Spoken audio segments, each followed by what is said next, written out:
era masa pendudukan Jepang di Indonesia. Jepang datang ke Indonesia pada tanggal 11 Januari 1942 di Tarakan, Kalimantan Timur. Awalnya, Jepang datang ke Indonesia untuk menguasai sumber daya alam terutama minyak bumi agar mendukung perang mereka yang saat itu sedang terjadi di Asia Pasifik.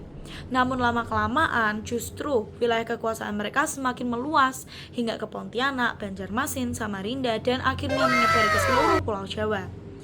Pada 8 Maret 1942, Belanda resmi menyerahkan syarat kepada Jepang di Kalijati, Subang, Jawa Barat.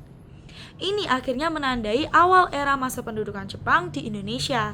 Dengan adanya perjanjian Kalijati ini membuat akhirnya Indonesia resmi berada di bawah tekanan pemerintahan militer Jepang. Awalnya kedatangan Jepang di Indonesia itu disambut baik oleh masyarakat Indonesia karena masyarakat merasa bahwa mungkin Jepang akan melepaskan mereka dari masa penjajahan Belanda.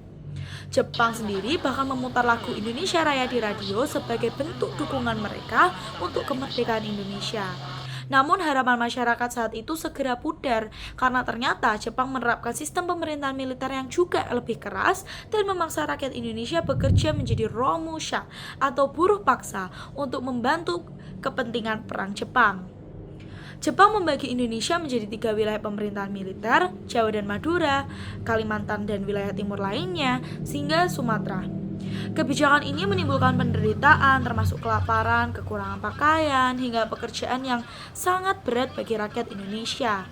Namun akhirnya masa pendudukan Jepang berakhir setelah proklamasi kemerdekaan Indonesia pada tanggal 17 Agustus 1945 yang menjadi titik awal kebangkitan pemerintahan bangsa Indonesia untuk merdeka.